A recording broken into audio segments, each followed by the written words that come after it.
On the evening of September 14, 1847, in a modest boarding house on Boston's Beacon Hill, a woman who had spent 23 years as a slave did something that should have been impossible.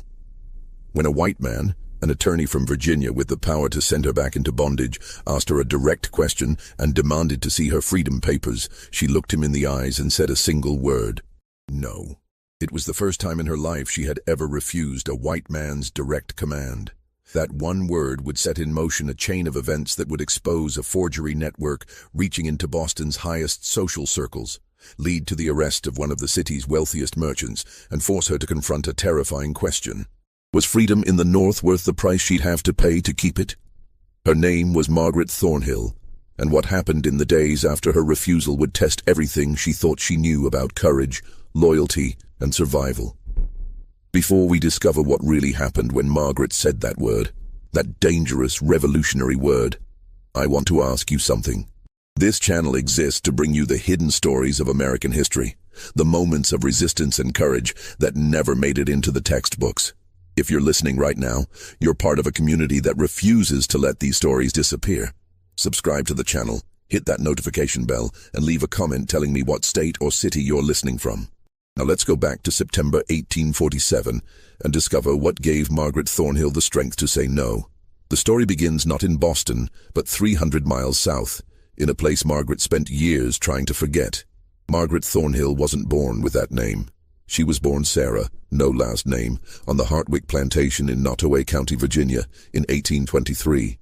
The Hartwick family grew tobacco, and like most planters in the Virginia Piedmont, they'd begun selling their excess slaves south to the cotton boom after the soil gave out.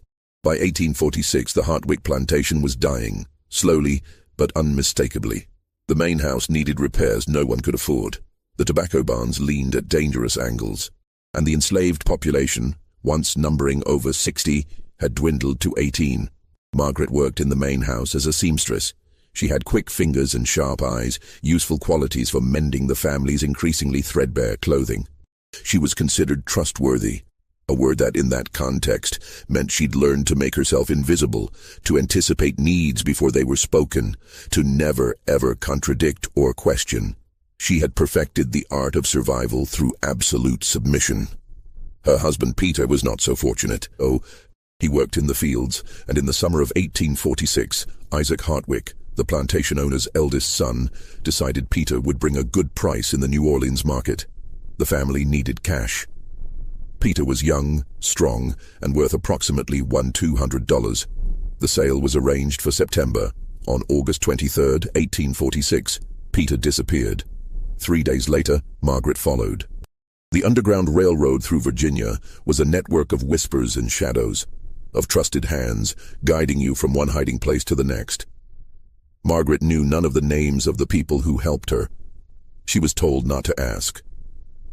She spent 9 days in the crawl space beneath a Quaker family's kitchen near Richmond, 11 days in a false-bottomed wagon carrying flour barrels through Maryland, and 4 terrifying days hidden in the hold of a fishing vessel that carried her up the Chesapeake Bay and eventually to Philadelphia. By October 1846, she was in Boston. The city overwhelmed her. More people lived on a single Boston street than in all of Nottoway County. Buildings rose 4 and 5 stories high, their brick facades blackened by coal smoke. Church bells rang constantly, marking hours she'd never learned to count. White people walked past her without a second glance, a miracle she couldn't quite believe. In Virginia, a black woman walking alone would have been stopped, questioned, possibly seized. In Boston, she was simply part of the crowd. She found refuge at Mrs. Abigail Fletcher's boarding house on the north slope of Beacon Hill. Mrs. Fletcher was a widow in her 60s, a committed abolitionist who had turned her home into a sanctuary for escaped slaves. The house, a narrow 3-story brick building with a crooked chimney and windows that rattled in the wind, sheltered 7 permanent residents and a rotating cast of recent arrivals. Margaret was given a small room in the attic, a mattress stuffed with straw and a trunk for her possessions. She owned nothing but the clothes she'd arrived in. Mrs. Fletcher found Margaret work as a seamstress. The boarding house operated a small tailoring business on the ground floor, taking in mending and alterations from the wealthier families on the hill. Margaret's fingers hadn't forgotten their skill. She could take in a waistcoat, hem a dress, or repair torn upholstery with stitches so small they were nearly invisible. She worked 12 hours a day, sometimes 14. She was paid 8 cents an hour, a pittance, but more money than she'd ever held in her life. The other residents of the boarding house became her family. There was Solomon, a man in his 50s who'd escaped from Maryland and now worked at the docks. There was Ruth, barely 16, who'd fled South Carolina with scars on her back that she never spoke about. There was Daniel and his wife, Esther, who'd brought their 2 young children north and lived in constant terror that slave catchers would find them. And there was Reverend Joshua Hayes, a free black man born in Massachusetts who ran the African Methodist Episcopal Church on Cambridge Street and served as an unofficial guardian for the community. Margaret learned quickly that freedom was more complicated than she'd imagined. Yes, Massachusetts had abolished slavery decades ago. Yes, she could walk the streets without papers.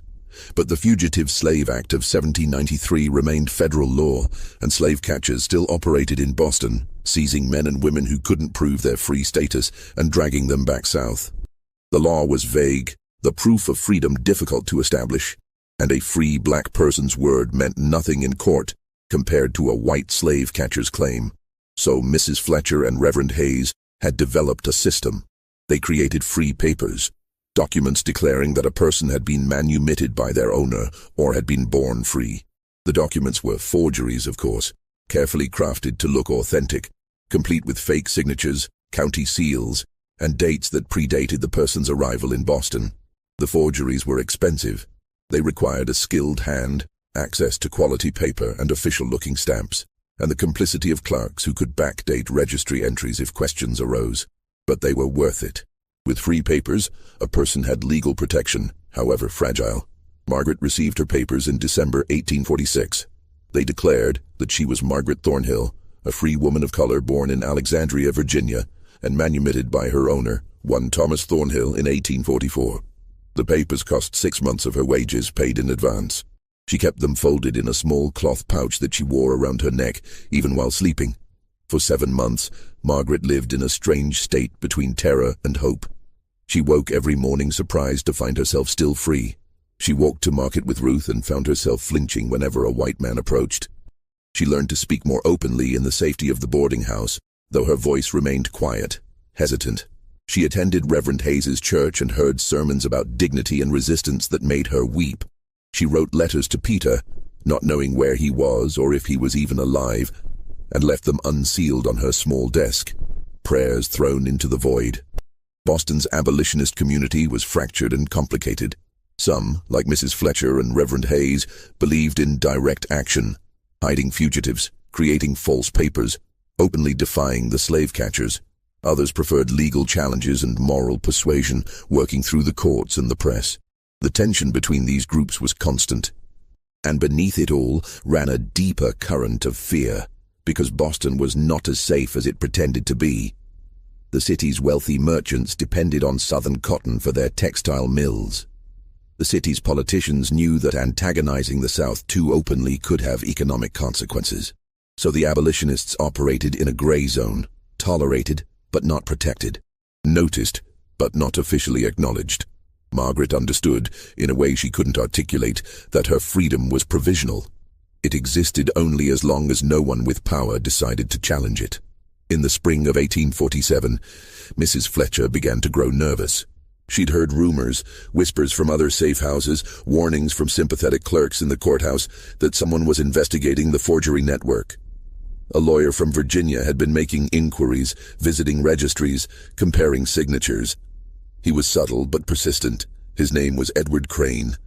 Mrs. Fletcher called a meeting in late May. Solomon, Ruth, Daniel, Esther, Margaret, and Reverend Hayes gathered in the boarding house parlor after dark, curtains drawn. Mrs. Fletcher stood by the fireplace, her hands twisted together, her normally steady voice tight with worry. "There's a man," she said, "from Richmond. He's asking questions about free papers issued in the last 2 years. He's claiming that some of the manumission documents are forgeries, that the signatures don't match registry records. He's got connections.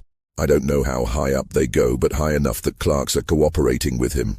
"What does he want?" Solomon asked. "I don't know," Mrs. Fletcher admitted. "If he were a simple slave catcher, he'd be seizing people on the street. But he's not doing that. He's building a case, documenting discrepancies. It's almost like... She paused, choosing her words carefully. It's almost like he's looking for evidence of something bigger than individual fugitives. Reverend Hayes leaned forward, his dark eyes sharp. You think he's after the network itself? I think, Mrs. Fletcher said slowly, that someone wants to shut down our entire operation. And if they succeed, every person we've helped, every set of papers we've created, will be invalidated, which means dozens of people could be seized and sent back south. Margaret felt her chest tighten. She reached instinctively for the pouch around her neck, feeling the shape of her papers through the cloth. If those papers were declared false, she would become Sarah again. Property, not a person. Subject to seizure, to return, to punishment for running. What do we do? Daniel's voice was barely a whisper. We're careful, Mrs. Fletcher said. We don't create any new papers until we know more. We keep our heads down. And if this Crane comes around asking questions, we tell him nothing. Do you understand? Nothing. Everyone nodded. But Margaret saw the fear in their eyes, and she knew her own face reflected it back. They had built something fragile and precious here, a semblance of freedom, and now it was under threat. Edward Crane arrived in Boston in early September 1847. The afternoon of September 12th was unseasonably warm, the air heavy with moisture that promised rain but never delivered. Margaret was working in the ground floor shop, mending a coat for one of Mrs. Fletcher's regular customers, when the bell above the door chimed. She looked up and saw a man she didn't recognize stepping inside. He was tall, perhaps 40 years old, with graying hair at his temples and the kind of face that revealed nothing. No warmth, no cruelty, just a professional blankness. He wore a well-tailored black suit, slightly dusty from travel, and carried a leather document case under one arm. His eyes swept the room with the practiced efficiency of someone accustomed to gathering information quickly. Margaret's hands froze mid-stitch. Something about him sent a bolt of primal fear through her body. She recognized the look in his eyes. She'd seen it before, in Virginia, in the faces of overseers and traders. Men who saw black people not as humans, but as problems to be solved, assets to be appraised, or threats to be neutralized. Good afternoon, the man said. His voice was smooth, educated, with the slight drawl of the Virginia tidewater. I'm looking for Mrs. Abigail Fletcher. I was told she runs this establishment. Mrs. Fletcher emerged from the back room, wiping her hands on her apron. I'm Mrs. Fletcher. How can I help you? My name is Edward Crane, the man said, offering a slight bow. I'm an attorney from Richmond.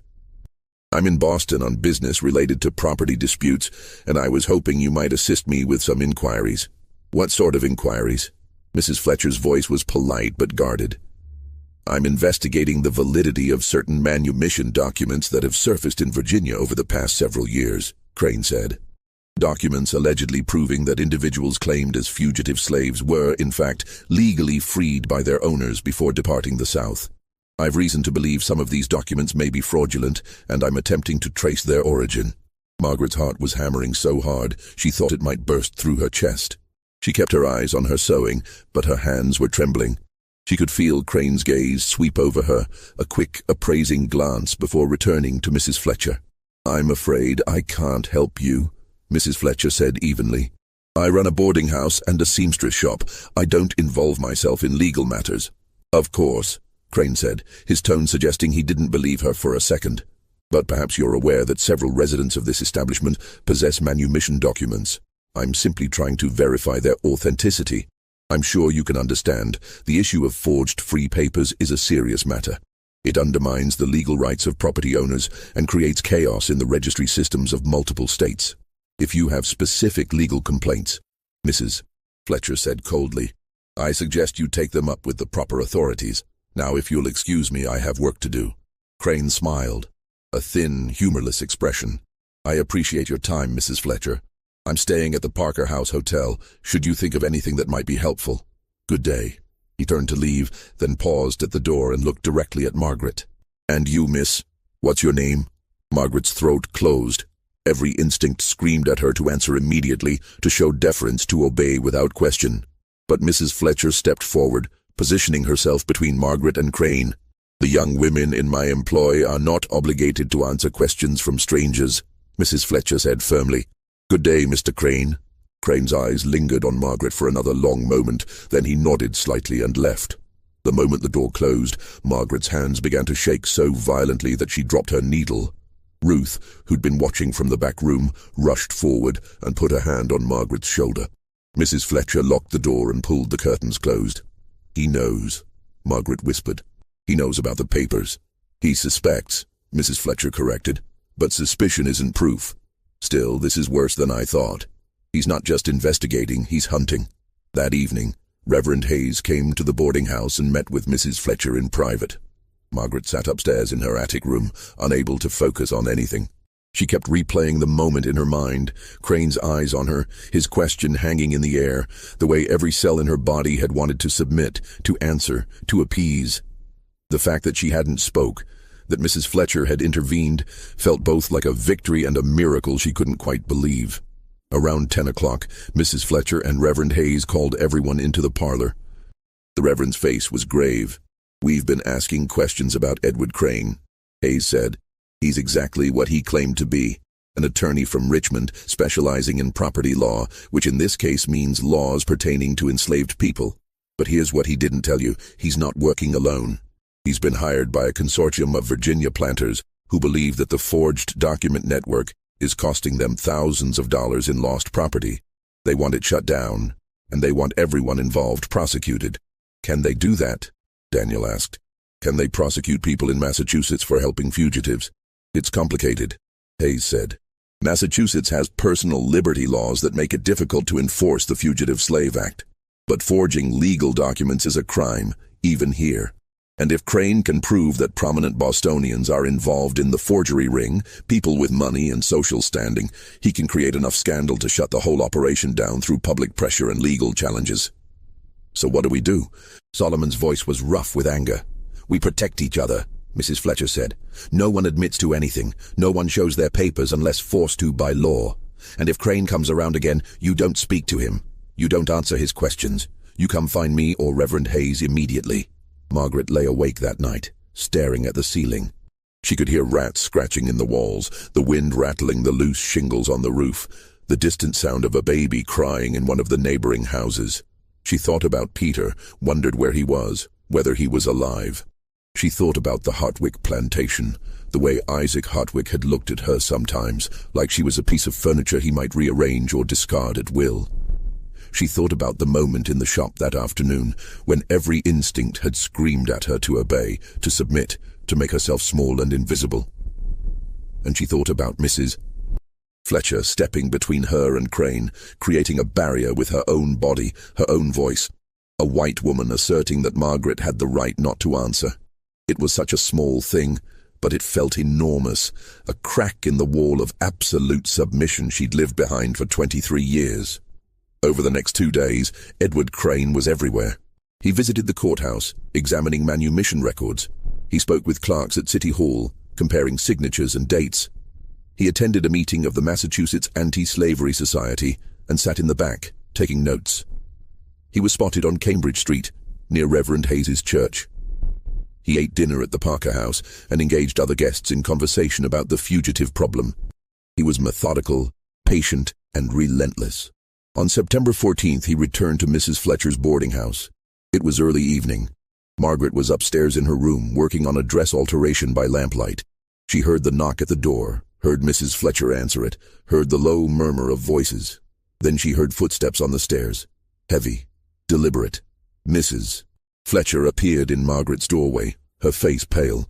"Mr. Crane is here. He's insisting on speaking with you specifically. He says he has questions about your manumission papers." Margaret felt her stomach drop. "I don't have to talk to him."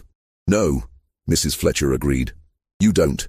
But he's threatened to file a formal complaint with the city marshal, claiming that I'm harboring fugitive slaves with fraudulent documentation. If he does that, there will be an official investigation, and—" She trailed off, but Margaret understood. An investigation would expose the entire network. Dozens of people would be at risk. "What do I do?" Mrs. Fletcher hesitated, then said quietly, "I'll be with you. Reverend Hayes is on his way. But Margaret, be careful what you say. Don't volunteer any information. And if he asks to see your papers, tell him you need to consult with legal counsel first. Margaret followed Mrs. Fletcher downstairs, her legs feeling like water. Edward Crane was standing in the parlor, silhouetted against the window. He turned as she entered, and his expression was unreadable. "Miss Thornhill," he said, his tone almost cordial. "Thank you for speaking with me. I'll make this brief. I've been reviewing manumission records from Alexandria, Virginia, and I've found some irregularities. Your papers claim you were freed by Thomas Thornhill in 1844, but I can find no record of any Thomas Thornhill owning property in Alexandria during that period. In fact, I can find no record of anyone named Thomas Thornhill in the county registry at all." Margaret said nothing. Her mouth was dry, her pulse racing. She could feel the weight of her papers against her chest, suddenly feeling less like protection and more like evidence of a crime. "Now," Crane continued, "it's possible there's a simple explanation. Record-keeping in Virginia isn't perfect. Perhaps Mr. Thornhill lived in a neighboring county, or perhaps the documents were filed in the wrong location. But I need to verify these details, and to do that I'll need to examine your papers directly. Would you be willing to provide them for inspection?" Mrs. Fletcher stepped forward. "Mr. Crane, as I've already told you—" "I'm not asking you, Mrs. Fletcher," Crane said, his voice hardening slightly. "I'm asking Miss Thornhill. It's a simple question. Will you provide your manumission papers for verification, or won't you?" This was it. The moment crystallized with terrible clarity. If Margaret handed over her papers, Crane would prove they were forged. She would be declared a fugitive, subject to seizure, and returned to Virginia. But if she refused, Crane would take that refusal as proof of guilt and escalate his investigation, endangering everyone in the network. Margaret looked at Crane's face, at the cold certainty in his eyes, the way he stood with his hands clasped behind his back, radiating authority and expectation. Every fiber of her being, every lesson learned over 23 years of survival, screamed at her to comply, to hand over the papers, to lower her eyes and submit. And then, from somewhere deep inside, a different voice spoke. A voice that remembered Mrs. Fletcher stepping between her and danger. A voice that remembered Reverend Hayes's sermons about dignity. A voice that whispered, "You are not in Virginia anymore." Margaret raised her chin and met Edward Crane's eyes directly, something she had never in her entire life done with a white man who held power over her. "No," she said. Her voice shook, but it was clear. "I will not." The room went utterly silent. Mrs. Fletcher's eyes widened. Crane's expression shifted, surprise flickering across his face before settling into cold anger. "I beg your pardon?" His voice was dangerously quiet. "I said no." Margaret's heart was pounding so hard she thought she might faint, but she kept her eyes locked on his. "I don't have to show you anything. This is Massachusetts. I'm a free woman, and you got no authority over me here." For a long, terrible moment, Crane simply stared at her. Margaret saw the calculation in his eyes. He was weighing his options, deciding how to respond to something he clearly hadn't anticipated. A black woman, a former slave, refusing a direct order from a white man. It was unprecedented. It was revolutionary. It was dangerous. Just when we thought we understood the risks Margaret was taking, Edward Crane's next words revealed that this confrontation was about something far more dangerous than forged papers. If you're as gripped by this story as I am, hit that like button to help more people discover these hidden moments of resistance in American history. Subscribe and turn on notifications so you never miss another story like this one. Now let's see what Crane revealed next, because what Margaret didn't know was that her refusal had just made her the key to unraveling a conspiracy that reached far beyond Boston. Crane's expression shifted, and when he spoke again, his voice carried a new edge. Not anger, but something colder. Calculation. "Very well, Miss Thornhill," he said slowly. "You've made your position clear, but let me make mine equally clear. I am not simply investigating forged papers.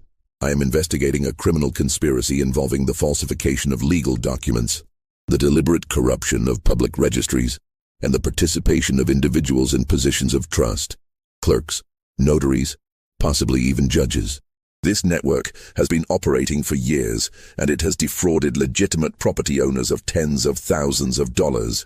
He began to pace, his hands still clasped behind his back. "I already have evidence.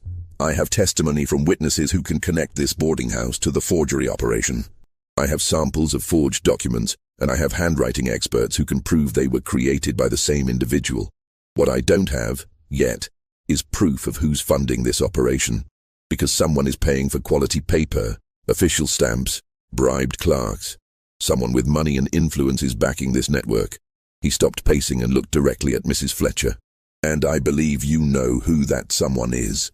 Mrs. Fletcher's face remained carefully neutral, but Margaret saw her hands tighten on the back of a chair. I don't know what you're talking about. I think you do, Crane said. And here's what troubles me, Mrs. Fletcher. I'm a reasonable man. I understand that there are differing views on the institution of slavery, and I'm not interested in dragging every fugitive back south. That would be impractical and frankly unprofitable. What I am interested in is the conspiracy. Because if I can prove that wealthy, prominent Bostonians are involved in criminal activity, that's a scandal. That's a story the newspapers will devour. That's leverage. Leverage for what? Reverend Hayes had arrived silently and now stood in the doorway, his tall frame blocking the entrance. Crane turned to face him, unsurprised. Reverend Hayes, I was wondering when you'd join us. To answer your question, leverage for negotiation. The Virginia planters who hired me don't actually want a public trial. Trials are expensive, unpredictable, and they attract attention from radical abolitionists who make everyone's lives more difficult. What they want is for this forgery network to stop operating, and they're willing to make certain concessions, if that happens quietly. What kind of concessions? Hayes's voice was carefully controlled. The kind where nobody gets prosecuted, Crane said. The kind where the people currently in possession of forged papers get to keep them with no questions asked. The kind where everyone walks away from this with their freedom intact, as long as the network shuts down and the names of the people funding it are provided to me confidentially. Margaret felt sick. This wasn't just about her papers or Mrs. Fletcher's boarding house. Crane was trying to dismantle the entire Underground Railroad network by forcing them to betray their own supporters. You're asking us to become informants, Hayes said flatly.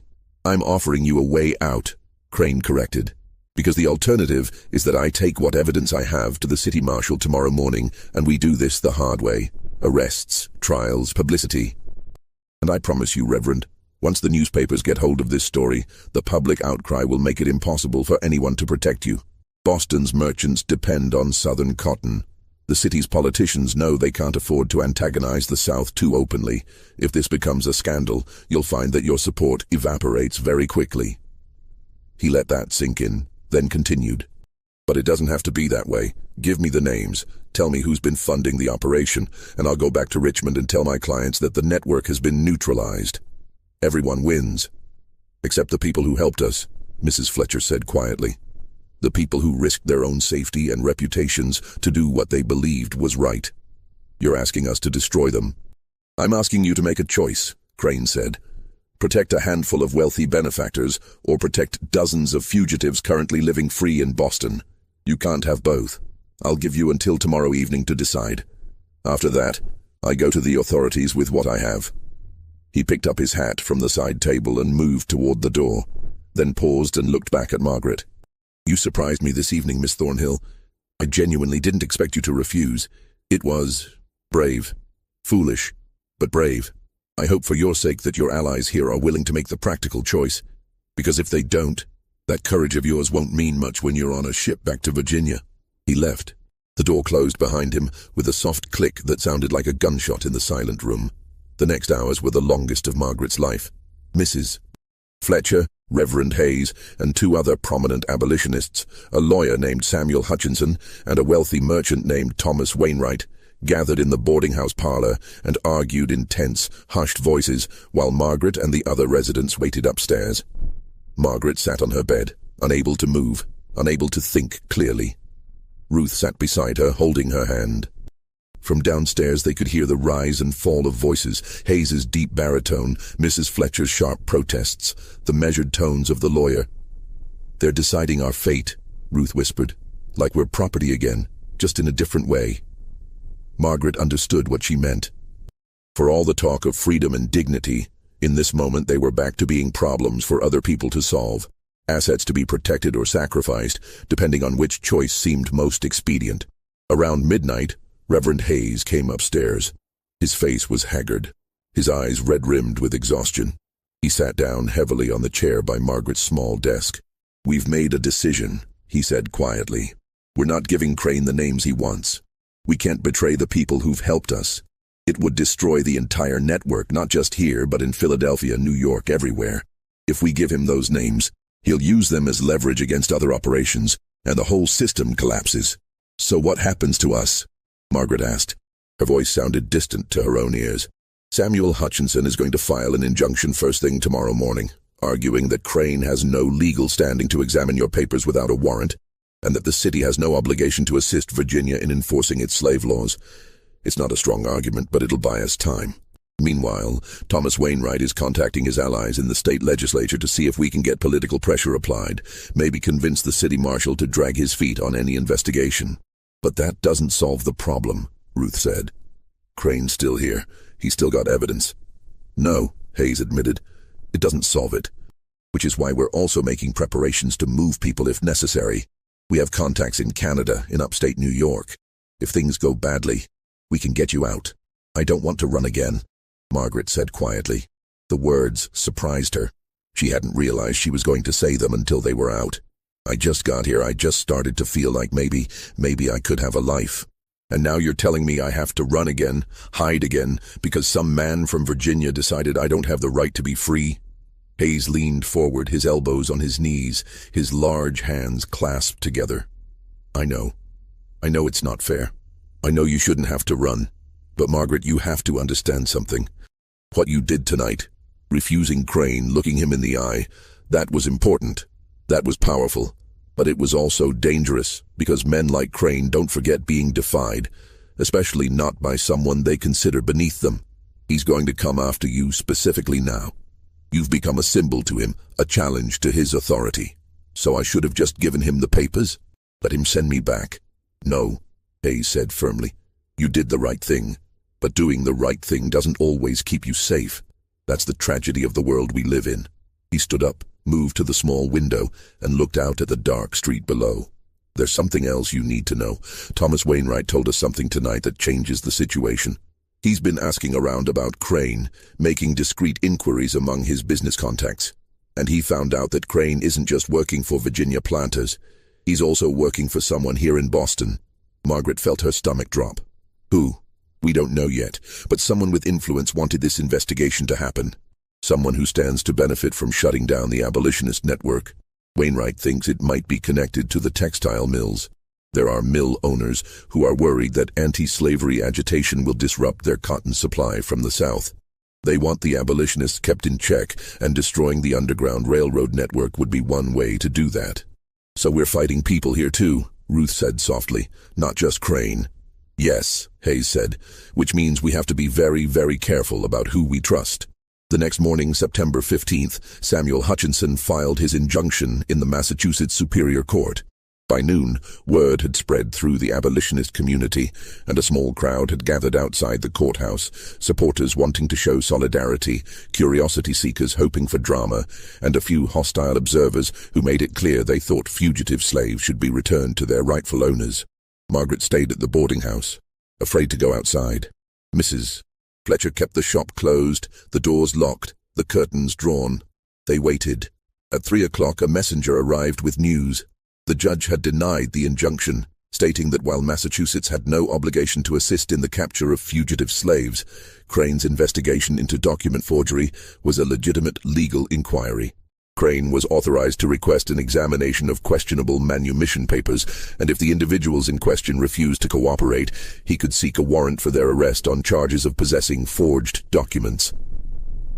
"How long do we have?"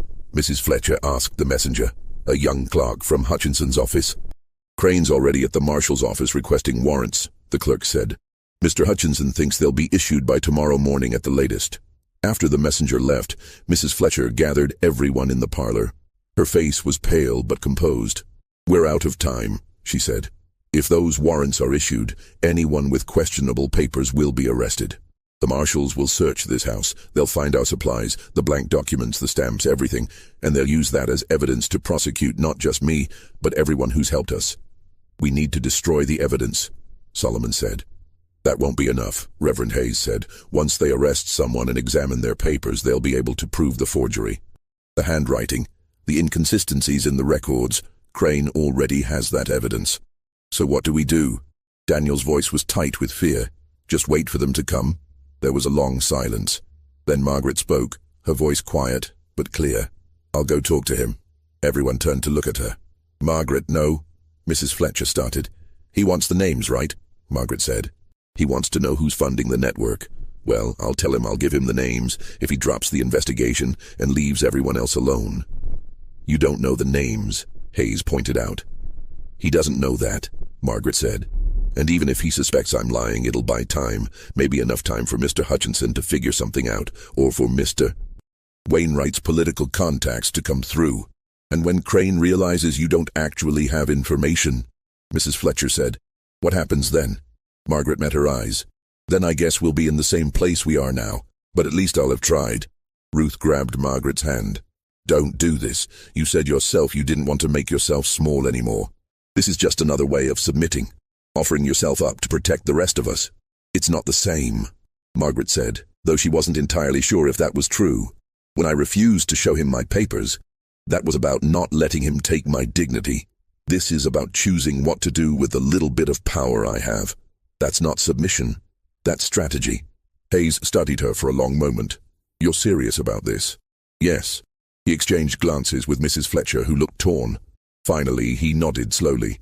All right, but we do this carefully. I'll go with you. We'll meet Crane in a public place.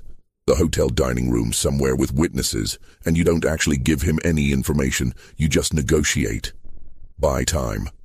That evening, Margaret and Reverend Hayes walked to the Parker House Hotel. The sky was overcast, threatening rain. Beacon Hill's gas lamps flickered in the growing darkness, casting long shadows across the cobblestone streets. Margaret wore her best dress, a simple gray cotton gown that Mrs. Fletcher had helped her alter months ago. Her papers were still in the pouch around her neck, a weight she'd grown so accustomed to she barely noticed it anymore. The Parker House was one of Boston's finest hotels, a massive building with marble floors and crystal chandeliers. Margaret had never been inside such a place. The doorman gave her and Hayes a suspicious look, but didn't stop them from entering. Hayes asked for Mr. Crane at the front desk, and a bellboy was dispatched to his room. They waited in the lobby. Margaret's hands were shaking, so she clasped them together tightly. Hayes stood beside her, a reassuring presence. Whatever happens, Hayes said quietly, remember that you don't have to be afraid of him. I know that's easy for me to say. I was born free. I've never lived what you lived. But I want you to remember something. You already did the hardest thing. You already said no to him once. Everything after that is just details. Before Margaret could respond, Edward Crane appeared at the top of the grand staircase. He descended slowly, his face unreadable. When he reached them, he gave a slight nod. Miss Thornhill, Reverend Hayes, this is unexpected. Shall we speak somewhere more private? The dining room will do, Hayes said firmly. Somewhere public. Crane smiled slightly. Of course, I understand. Please, this way. He led them to the hotel's dining room, a large space with white tablecloths and waiters in formal attire. At this hour, it was only half full. Crane selected a table near the back, away from other diners but still visible to the room. They sat down. A waiter appeared and Crane ordered coffee. Margaret and Hayes declined. So, Crane said once the waiter had left, to what do I owe the pleasure? Margaret took a breath. I want to make a deal. I'm listening. You said you wanted the names of the people funding the forgery network. I can give them to you. Crane's expression didn't change, but Margaret saw interest flicker in his eyes. Can you now? But I got conditions, Margaret continued. You drop the investigation, you don't request any warrants, you don't seize anybody's papers, and you leave Boston. That's quite a list of conditions, Crane said. What makes you think you're in a position to negotiate?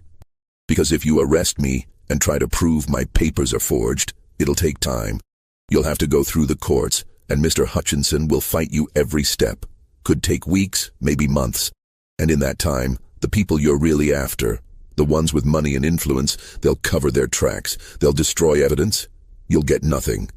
But if you give me the names now, Crane said slowly, I can act quickly, before they have time to prepare. Is that your argument? Yes.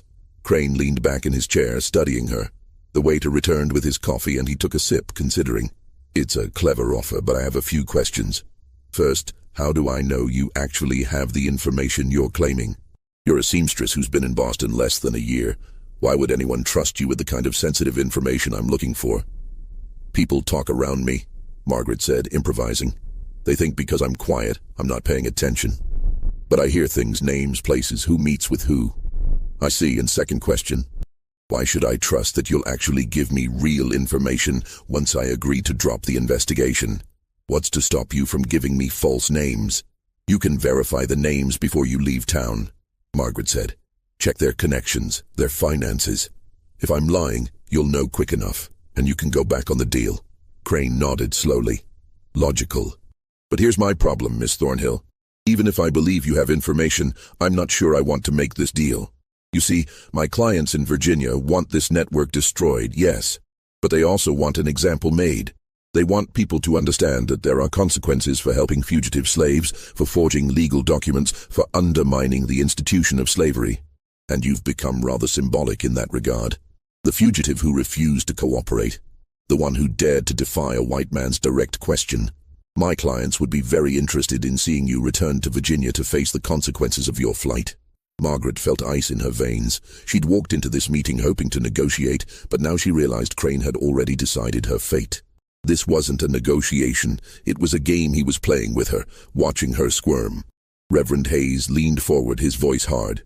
You lay one hand on her, Crane, and I'll make sure every newspaper in Boston knows about it. The abolitionist press will eat this story alive. You'll have riots outside your hotel. Will I? Crane said mildly. Or will I have the support of Boston's merchants and politicians who are tired of radical abolitionists disrupting commerce and trade? Don't overestimate your support, Reverend. Massachusetts may have abolished slavery, but that doesn't mean its citizens are willing to sacrifice their livelihoods to protect fugitives. He took another sip of coffee. But I'm not unreasonable. I'll make you a counteroffer, Miss Thornhill. You give me the names right now, tonight, and I'll agree not to seek your arrest specifically. I'll focus my investigation on the forgers and funders, not the fugitives. You get to stay free. Your friends in the boarding house get to stay free. Everyone wins, except the people who've been profiting from this criminal conspiracy. Margaret's mind raced. She didn't have any names to give him, but if she admitted that now, he'd know she'd been bluffing, and he'd move forward with the warrants immediately. She needed more time, but she couldn't think of a way to stall that wouldn't sound like exactly what it was. Desperation. Into the silence a new voice spoke. The name you're looking for is mine. Margaret turned in shock. Thomas Wainwright was standing beside their table. The wealthy merchant was in his 50s, with grey hair and the confident bearing of someone accustomed to power. He wore an expensive suit and carried himself with quiet authority. Crane looked up, surprised. Mr. Wainwright, I've heard of you, of course. To what do I owe? I'm the one funding the forgery network, Wainwright said calmly. He pulled out a chair and sat down without waiting for an invitation. I've been providing the money for supplies, bribing clerks, paying for legal counsel when needed. If you want to prosecute someone, prosecute me. Leave Miss Thornhill and the others alone. Crane's eyes narrowed. That's very noble of you, Mr. Wainwright, but I'm not sure I believe you. Why would a respected merchant involve himself in such activities? Because I have a conscience, Wainwright said, and because I can afford to. You're right that many of Boston's merchants depend on Southern cotton, but not all of us. I made my fortune in shipping to Europe and Asia. I don't need the South's business, which means I have the freedom to act according to my principles. Even if I believed you, Crane said, which I'm not sure I do, prosecuting you presents certain complications. You have influence, friends in high places. It would be difficult to make charges stick. Perhaps, Wainwright agreed, but it would also be very public, very messy. The kind of scandal that attracts attention from radical abolitionists, as Reverend Hayes mentioned. The kind of publicity that might make your clients in Virginia uncomfortable. After all, they hired you to shut down the network quietly, didn't they? Not to start a public war between Boston's business community and Virginia's planter class. Crane was silent for a long moment. Margaret could see the calculation in his eyes, weighing risks, considering angles, trying to decide if Wainwright was bluffing or sincere. Finally, Crane said, "What are you proposing?" "I'm proposing that you've succeeded in your mission," Wainwright said. "The network is compromised. We'll shut down the forgery operation. No more false papers, no more bribed clerks. In exchange, you leave town and report to your clients that you've neutralized the threat. No arrests, no trials, no publicity. Everyone walks away quietly. And the fugitives who are already here, the ones with forged papers, they keep them. You've made your point, the network is closed, but the people who are already free remain free. That's the deal. Crane drummed his fingers on the table, thinking. Finally, he said, I need proof that you're actually involved in this network. I'm not accepting your word alone. Wainwright reached into his coat pocket and pulled out a folded document. He laid it on the table. This is a receipt for payment to a printer in Philadelphia for specialty paper and official-looking stamps. It's dated 6 months ago, and it's signed by me. There are also records of payments I've made to certain clerks in the county registry office. I can provide those if necessary. You'll find that the amounts and dates correspond with the issuance of questionable manumission documents. Crane picked up the receipt, examined it, then folded it and slipped it into his own pocket. Very well. I'll accept your offer, with one condition. I want a written statement from you admitting your involvement, not for public release but as insurance. If I discover that the network continues operating after I leave Boston, I'll use that statement to prosecute you. Agreed? Wainwright hesitated, then nodded. Agreed. Good. I'll have my attorney draft the statement. You'll sign it tomorrow morning, and I'll be on a train back to Richmond by tomorrow afternoon. He stood up, leaving money on the table for the coffee he'd barely touched. He looked at Margaret, and for just a moment, something like grudging respect flickered across his face. You have interesting friends, Miss Thornhill. More loyal than I expected. Treasure that loyalty. It's a rare thing in this world. Then he left. After Crane's departure, the three of them sat in silence for several minutes. Margaret felt like she couldn't breathe properly, like the corset she wasn't even wearing had suddenly tightened around her ribs. Finally, she found her voice. Why did you do that? Why would you give him that statement? Because someone had to, Wainwright said simply. And I'm in a position to take the risk. I have money, lawyers, political connections. If Crane tries to use that statement against me, I can fight back. You couldn't. Mrs. Fletcher couldn't. So I did what needed to be done. But you're destroying the network, Reverend Hayes said quietly. Without the ability to create new papers, we can't help anyone else who comes north. I know, Wainwright said, and for the first time, his composure cracked slightly. I know, but we were already compromised. Crane had enough evidence to shut us down regardless. At least this way, we protect the people who are already here. And perhaps in time, we can rebuild, more carefully with better security. Margaret looked down at her hands. She should have felt relieved. She was safe, at least for now. Crane was leaving. But instead, she felt hollow. Because Wainwright was right, they'd save themselves by sacrificing the future. Every person who might have fled north in the coming months, every family that might have needed those forged papers, they were out of luck now. It's not fair, she said quietly. No, Wainwright agreed. It's not. But fair is a luxury we don't always get to have. They left the hotel together. Outside, the threatened rain had finally begun, a light drizzle that made the cobblestones slick and reflective. Margaret walked between Hayes and Wainwright, their footsteps echoing in the empty streets. When they reached the boarding house, Mrs. Fletcher was waiting anxiously. They told her everything. She listened in silence, her face pale, and when they finished, she sat down heavily in her chair. I knew this day would come eventually, she said. I just hoped it would be later, that we'd have more time. We'll figure something out, Hayes said. This isn't the end. But Margaret heard the uncertainty in his voice, and she knew that maybe it was the end, at least of this version of the network. They'd won a battle, but the war was far from over. That night, Margaret lay awake again, listening to the rain drum against the roof. She thought about Crane's face when he'd asked her to give him her papers and how she'd said no. She thought about the terror and exhilaration of that moment, the feeling of stepping off a cliff without knowing if she'd fall or fly. She thought about Peter, somewhere in the south, and wondered if he was still alive. She thought about all the other people still enslaved, still waiting for a chance to run north, still hoping that someone would help them. And she thought about the look in Crane's eyes when he'd said, "You have interesting friends, Miss Thornhill. Treasure that loyalty." She had defied him. She had looked him in the eye and refused. And even though Wainwright had been the one to ultimately negotiate their safety, Margaret knew that her refusal had mattered. It had changed something, not just in her, but in the way the world had unfolded around her. She didn't know if that was enough, but it was something. The next morning, September 16th, Thomas Wainwright went to the Parker House Hotel to sign the statement Crane's attorney had prepared. Reverend Hayes accompanied him, along with Samuel Hutchinson. Margaret stayed at the boarding house, unable to eat, unable to sit still. Mrs. Fletcher tried to keep her occupied with sewing work, but Margaret's hands shook too much to make straight stitches. Around noon, Hayes returned alone. His face was grim. "Where's Mr. Wainwright?" Mrs. Fletcher asked immediately. "He's been arrested," Hayes said. "Crane double-crossed us." The room went silent except for the ticking of the clock on the mantel. "What happened?" Margaret whispered. Hayes sank into a chair, suddenly looking far older than his years. Wainwright signed the statement as agreed. But when he did, 2 city marshals who'd been waiting in the next room came out and placed him under arrest. Crane had obtained a warrant charging him with conspiracy to forge legal documents, bribery of public officials, and aiding fugitive slaves. The statement he signed was used as a confession. "But Crane said," Mrs. Fletcher started. "Crane lied," Hayes said bitterly. "Or more accurately, he told us what we wanted to hear while he maneuvered us into a trap." By getting Wainwright to confess in writing, he secured evidence that would have taken months to gather otherwise.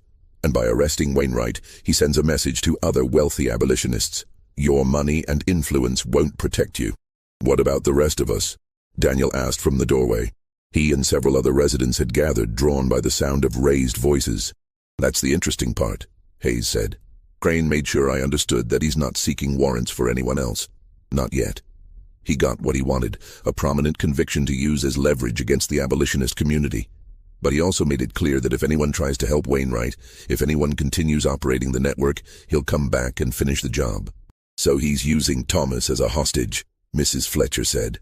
"Do nothing, and Thomas goes to prison. Try to help him or rebuild the network, and Crane arrests everyone." Exactly. Margaret felt sick. This was her fault. If she hadn't gone to Crane, if she hadn't offered to make a deal, Wainwright wouldn't have felt compelled to intervene. She'd tried to protect everyone, and instead, she'd given Crane exactly the opening he needed. "This is because of me," she said quietly. Hayes looked at her sharply. "No, this is because of Crane. Don't take responsibility for his actions." "But You did what you thought was right," Hayes interrupted, and Thomas Wainwright chose to step forward knowing the risks. He's not a fool. He knew Crane might betray us. He did it anyway because he believed it was worth it. Don't diminish his choice by making it about your guilt. Over the next several days, the reality of their situation became clear. Thomas Wainwright was held in the city jail, denied bail on the grounds that he was a flight risk. His arrest was reported in the newspapers, some sympathetic, many not.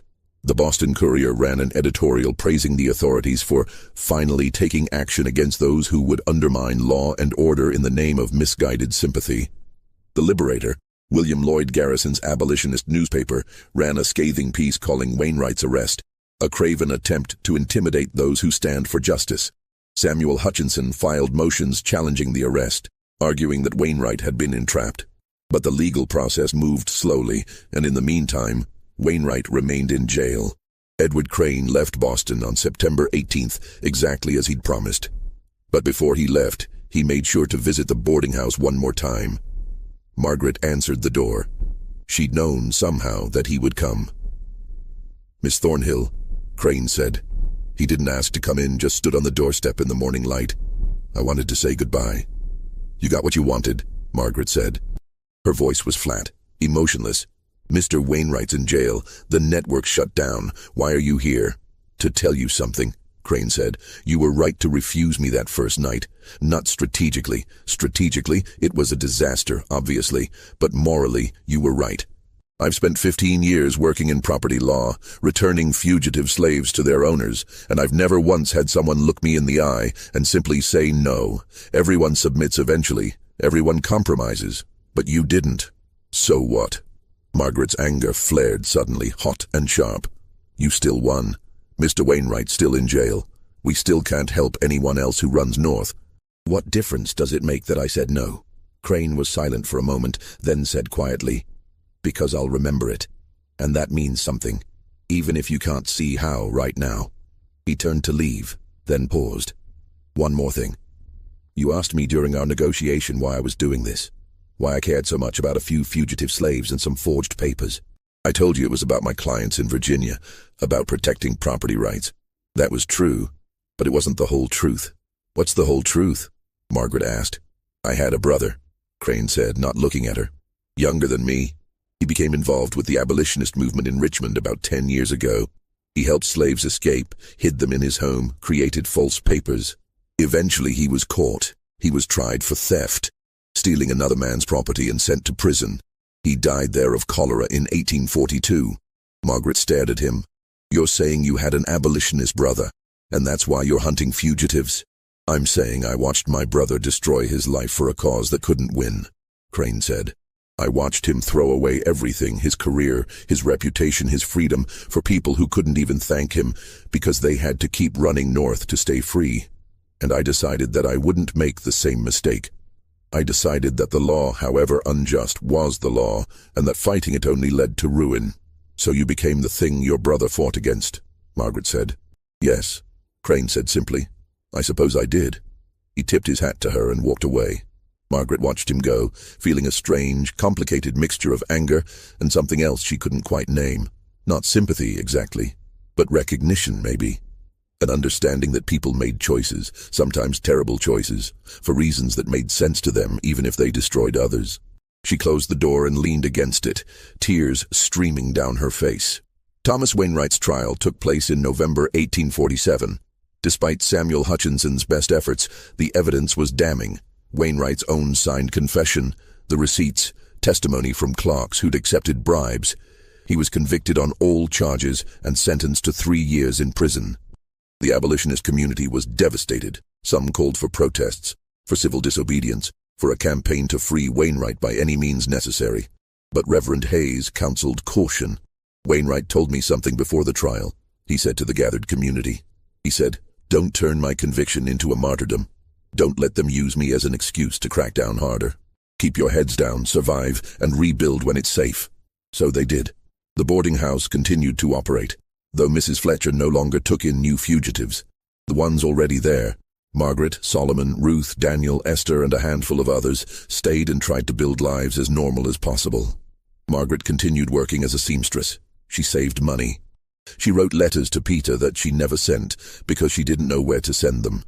In the spring of 1848, Margaret did something she hadn't done since arriving in Boston. She went to the public library, a grand building she'd passed many times but never entered, and asked the librarian to help her find the registry of deaths for Virginia. She wanted to know if Peter's name appeared anywhere. The librarian, a kind, older woman, helped her search through volumes of records.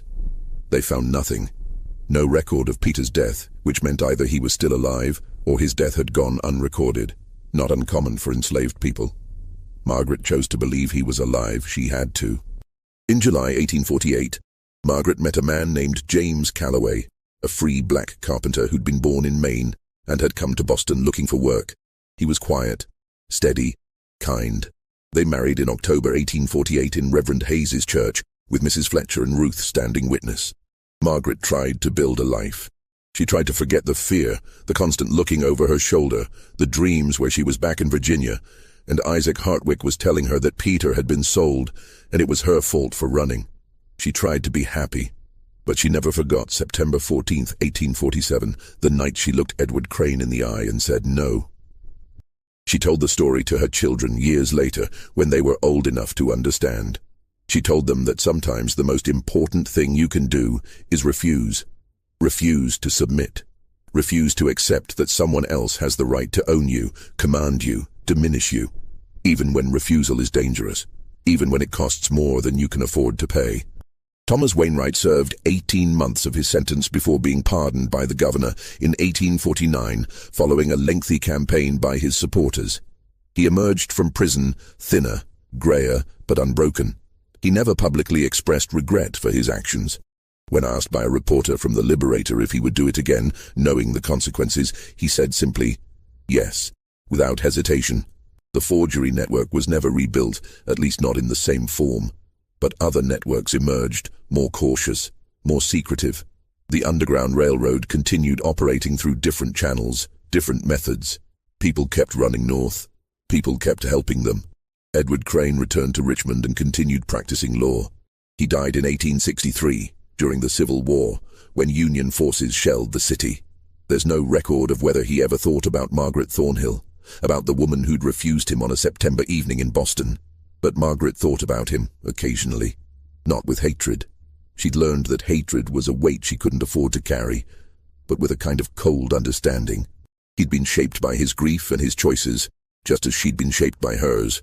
In 1850, the Fugitive Slave Act was strengthened, making it even more dangerous for escaped slaves in the North. Margaret and James, fearing recapture, made plans to flee to Canada. But before they could leave, Margaret discovered she was pregnant with their first child. They decided to stay. It was a risk, but they'd already taken so many risks. One more seemed almost manageable. Margaret gave birth to a daughter in March 1851. They named her Abigail, after Mrs. Fletcher. The old woman wept when they told her, holding the tiny baby in her weathered hands and whispering prayers of protection over her. Life continued as it always does, even in the shadow of injustice. Margaret raised 3 children. Abigail, followed by a son named Joshua after Reverend Hayes, and another daughter, Ruth, named for Margaret's friend who had become like a sister.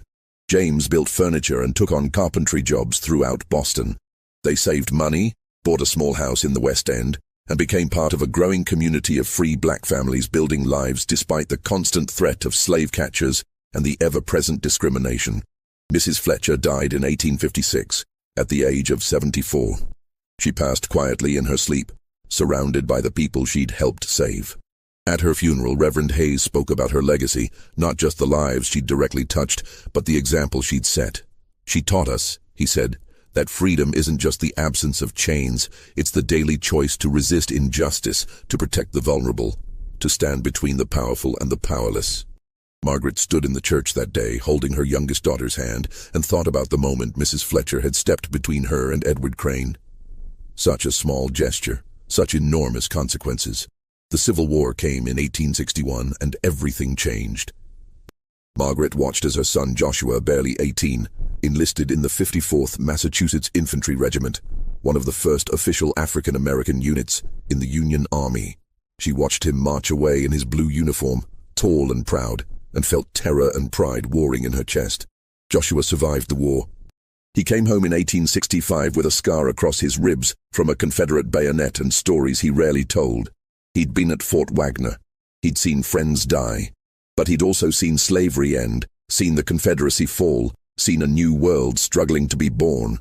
Margaret lived to see all of it. She lived to see the 13th Amendment abolish slavery throughout the United States. She lived to see the 14th Amendment grant citizenship to formerly enslaved people. She lived to see black men vote in Massachusetts, though the backlash and violence in the South made it clear that legal freedom didn't automatically translate to safety or equality. In 1875, when Margaret was 52 years old, something unexpected happened. A letter arrived at her home, forwarded through several intermediaries. It was from a woman in Louisiana named Catherine, Peter's second wife, married to him after the war ended. Peter had died 2 years earlier, Catherine wrote. He'd been sold to a plantation in Mississippi in 1846, had survived the war, had been freed, and had spent years trying to find information about Margaret. He'd never known she'd made it to Boston. He'd never known she was alive. He'd assumed she'd been caught, returned to Virginia, maybe killed.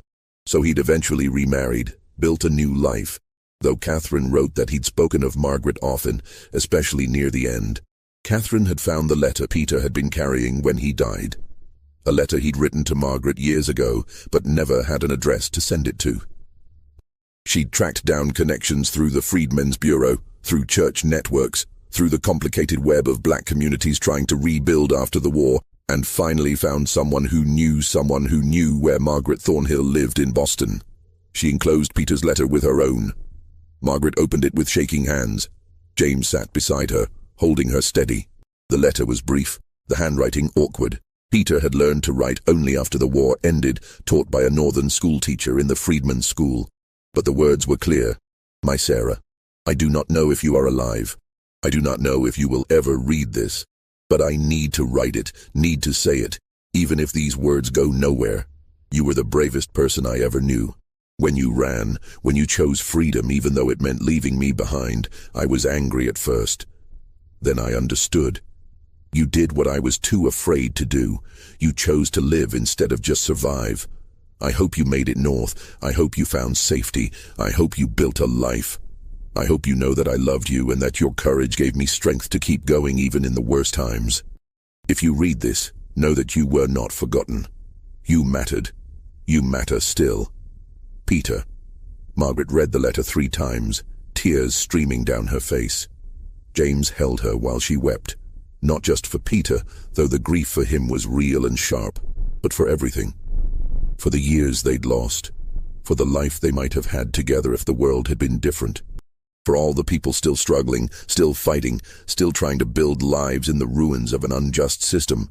But also, she realized, she was crying with something like relief. Peter had survived. He'd been free.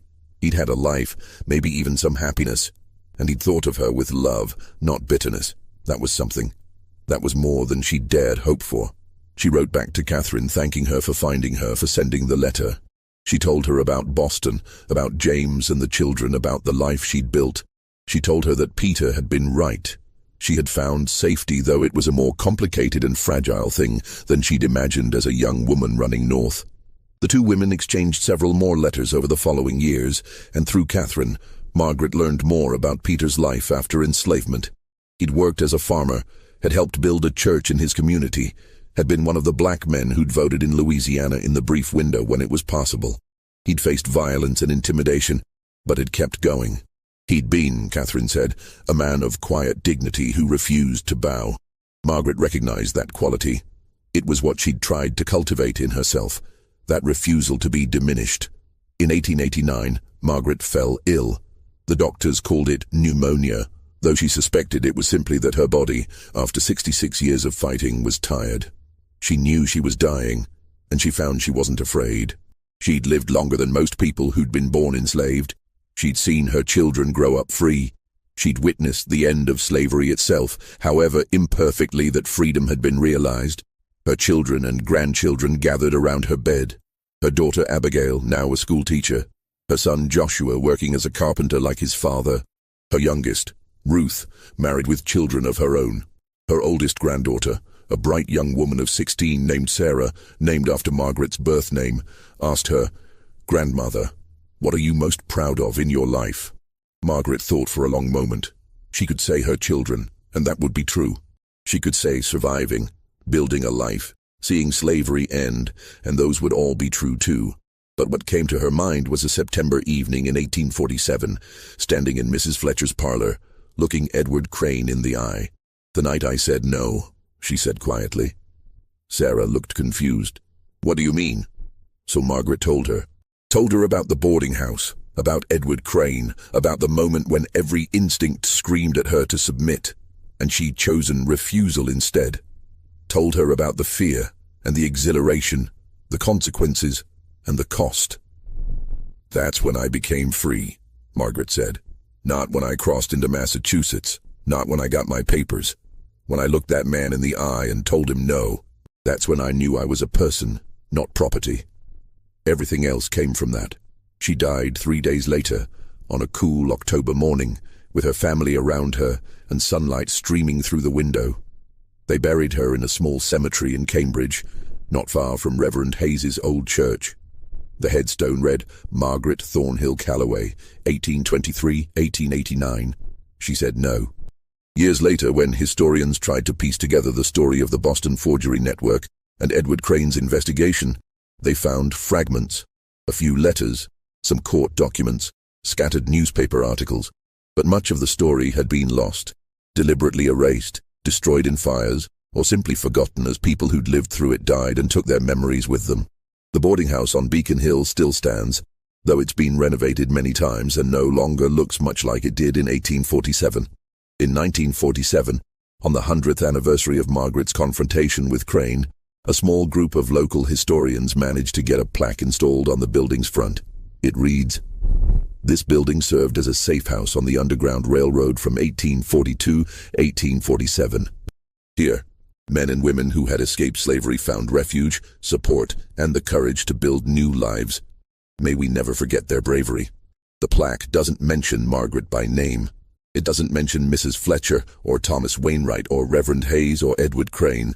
It's a generic memorial, the kind that acknowledges history without getting into the messy, complicated, deeply human details.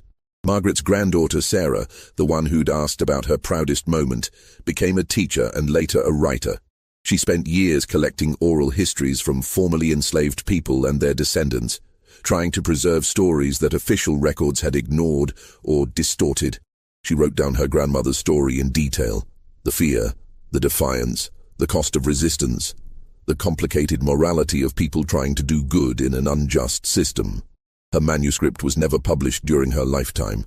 Publishers told her it was too specific, too focused on one woman's experience, not dramatic enough. They wanted either sanitized inspiration or sensational horror, not the complicated truth of how people actually survived and resisted.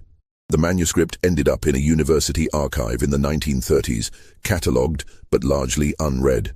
Historians mining the archive for dissertations occasionally stumbled across it, noted a few details, moved on to sources they considered more reliable or significant. But Sarah had written it. The story existed, and even if it wasn't famous, even if it didn't change the world, it was there. A testament to the fact that Margaret Thornhill had lived, had resisted, had mattered. And maybe that's enough. Maybe that's all any of us get. To live as fully as we can, to resist injustice where we find it, to make small choices that might seem insignificant, but that ripple outward in ways we never fully see. Margaret didn't end slavery. She didn't revolutionize the Underground Railroad. She didn't become famous. She just looked a man in the eye and said no when every part of her had been trained to say yes. And in doing so, she reclaimed something that slavery had tried to take from her: the fundamental right to refuse, to assert her own humanity, to be seen not as property, but as a person with the power to make choices about her own life. That single moment didn't fix everything. Edward Crane still arrested Thomas Wainwright. The network still collapsed. Slavery continued for another 18 years. The struggle for true equality continues to this day. But the moment mattered. It mattered to Margaret. It mattered to the people who witnessed it. It mattered to her children and grandchildren who heard the story and understood that resistance was possible, even when it was dangerous, even when it cost more than you could afford to pay. History is made of millions of small moments like that. Small refusals, small acts of courage, small choices to prioritize dignity over safety. They don't all make it into the textbooks. They don't all get commemorated with statues or holidays, but they accumulate layer upon layer, choice upon choice, person upon person, until gradually, impossibly, the world shifts. Margaret Thornhill never saw herself as a hero. She was just a woman trying to survive, trying to build a life, trying to hold on to her humanity in a system designed to strip it away. But in that September evening in 1847, when she refused to submit, she did something heroic, not in the grand, dramatic sense, but in the quiet, essential sense of asserting that she mattered, that her voice had power, that she was more than what others tried to make her. And that ultimately is the story. Not of villains and heroes, not of simple victories or tragic defeats, but of human beings making choices in impossible circumstances, trying to hold on to dignity and hope, even when the world gives them every reason to surrender both. What do you think of this story? Do you believe everything was revealed, or do you sense there are layers we'll never fully uncover? Margaret's act of defiance was small in the grand scope of history, but it rippled outward in ways she never fully saw. It reminds us that resistance takes many forms, and sometimes the most profound act is simply refusing to bow. If this story moved you, subscribe to this channel and hit the notification bell so you never miss another hidden tale from American history.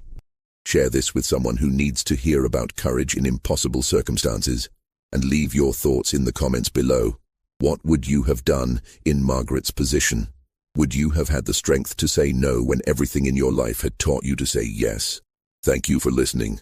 Until next time, remember, every act of resistance, no matter how small, matters. Every voice raised against injustice adds to the chorus. Every person who refuses to be diminished changes the world, even if just a little. Margaret Thornhill understood that. And maybe in remembering her story, we can understand it too.